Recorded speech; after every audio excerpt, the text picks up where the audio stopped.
Hello मेरे प्यारे बच्चों, कैसे हैं आप लोग।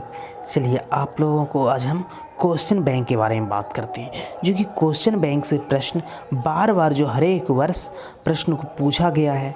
इस प्रश्न को आप देखिए, समझिए, ठीक है, क्योंकि हर एक वर्ष जो है ना यह प्रश्न पूछा जाता है। हर एक वर्ष क्वेश्चन बैंक से 50% प्रश्न उठाता ही है। इस प्रश्न को आप समझिए, ठीक है। ये बहुत ही बेहतर ढंग से इंटिट किया गया नोट है, ठीक है। आप देखिए, इसमें 2011 में आपको क्या पूछा गया था।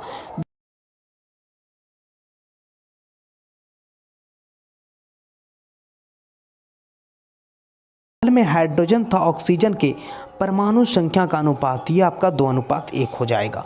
उसके बाद तीसरा प्रश्न आपका है, आवर्त सारणी में कितने आवर्त होते हैं। तो आवर्त सारणी में आपके 7 आवर्त होते हैं। चौथा प्रश्न आपका, सिलिका क्या है। सिलिका आपका उपधातु है।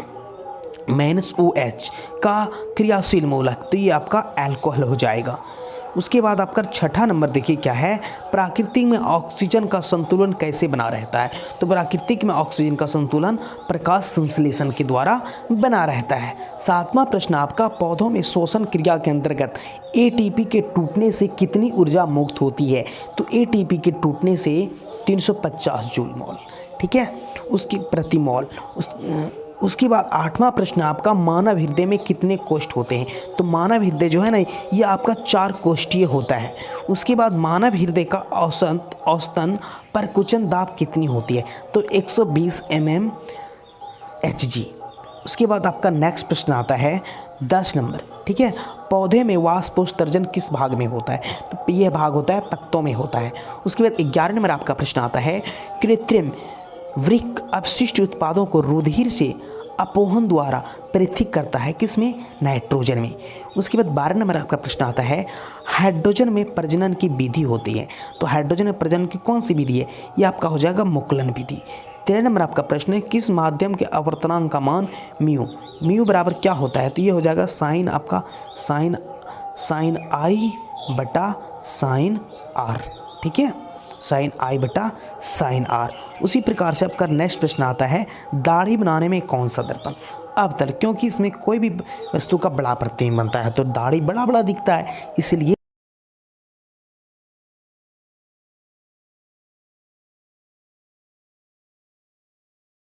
किस रंग की किरण का झुकाव अधिक होता है। एक सेक्टर में बैगनी रंग की किरण का झुकाव अधिकतम होता है। 16 नंबर आपका प्रश्न है, विद्युत फ्यूज विद्युत धारा के किस प्रभाव पर कार्य करता है। तो ये आपका उष्मीय प्रभाव पर कार्य करता है। उसके बाद 17 नंबर आपका प्रश्न है, किसी कुंडली का प्रतिरोध ज्ञात करने के लिए सूत्र। तो R बराबर VI, ठीक है। डायनेमो से किस प्रकार की धारा प्राप्त होती है। तो डायनेमो से आपका दृष्टि एवं प्रत्यावर्ती धारा प्राप्त होती है। डेंगू उत्पन्न करने वाला मच्छर किस तरह के जल में रहता है।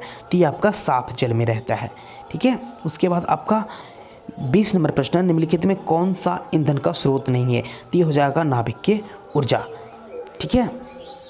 उसी प्रकार से आप नेक्स्ट प्रश्न को देखिए। तो इस तरह से हर एक ईयर में अलग अलग टाइप से प्रश्न को इंडिकेट किया गया है, ठीक है। चलिए अब हम आप लोगों के सब इंपॉर्टेंट प्रश्न है ये सब, ठीक है। पूरे क्वेश्चन बैंक को कवर किया गया है। देखिए आप, पायरुवेट के विखंडन से कार्बन डाइऑक्साइड जल तथा ऊर्जा देता है। यह क्रिया में होती है क्या, माइटोकॉन्ड्रिया। ये क्रिया होती है किसमें, माइटोकॉन्ड्रिया में, ठीक है। निम्न में कौन सा पदार्थ लेंस बनाने के लिए प्रयुक्त नहीं किया जा सकता। तो ये आपका हो जाएगा मिट्टी। उसके बाद आपका तीसरा प्रश्न आता है, किसी बिंब का वास्तविक प्रतिबिंब समान आकार का प्राप्त करने हेतु बिंब को उत्तल लेंस के सामने कहाँ रखते हैं। तो ये रखते हैं आपके फोकस पर। चौथा प्रश्न आपका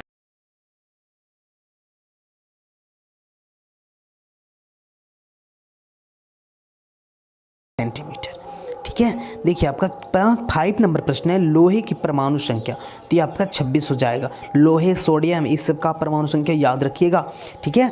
उसके बाद 6 नंबर आपका प्रश्न है, कोई विलयन लाल लिटमस पत्र को नीला कर देता है तो उसका pH मान होगा 7 से अधिक, ठीक है। उसके बाद आपका नेक्स्ट प्रश्न है, आधुनिक आवर्त सारणी में वर्गों की संख्या होती है, तो वर्गों की संख्या 18 होती है। ठीक है। उसके बाद 8 नंबर आपका प्रश्न है, देखिए क्या कह रहा है, मैंने CHO अभिक्रियाशील मूलक को कहते हैं, तो ये आपको एल्डिहाइड हो जाएगा। ठीक है। निम्नलिखित में कौन सा पद विद्युत परिपथ में विद्युत शक्ति को निरूपित नहीं करता है, तो ये हो जाएगा आपका V² बटा I के अनुसार। ठीक है।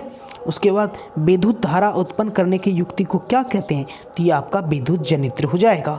उसके बाद 11 नंबर आपका प्रश्न है, विद्युत पतन के समय परिपथ में विद्युत धारा का मान कितना होता है, तो परिपथ में विद्युत धारा का मान बहुत अधिक बढ़ जाता है। ठीक है। उसके बाद 12 नंबर आपका प्रश्न है, निम्नलिखित में कौन सा जैव माता ऊर्जा स्रोत का उदाहरण नहीं है, तो ये आपका हो जाएगा नाभिक की ऊर्जा। ठीक है। उसके बाद आपका 13 नंबर प्रश्न क्या कहता है, इथेन का आणविक सूत्र C2H6 है, तो यह कितने सहसंयोजक बंधन होंगे, तो इसमें हो जाएगा आपका 7 सहसंयोजक बंधन। उसके बाद 14 नंबर आपका प्रश्न है, ओजोन के एक अणु में ऑक्सीजन की परमाणु की संख्या कितनी होती है, तो ओजोन के एक अणु में ऑक्सीजन की परमाणु की संख्या 3 होती है। 15 नंबर आपका प्रश्न है, मनुष्य में ब्रीह एक तंत्र का भाग है जो संबंधित है किससे, उत्सर्जन से। ठीक है, किससे, उत्सर्जन से। उसी प्रकार से आपका नेक्स्ट प्रश्न आता है 16 नंबर, दो तंत्रिका कोशिका के मध्य खाली स्थान को क्या कहते हैं, सिनेप्स कहा जाता है।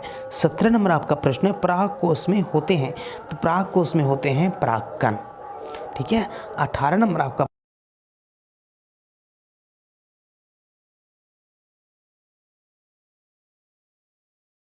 अलैंगिक जनन किस में होता है, तो मुकुलन द्वारा अलैंगिक जनन होता है आपका किस में, यीस्ट में हो जाएगा आपका, बिल्कुल सही होगा आपका यीस्ट में।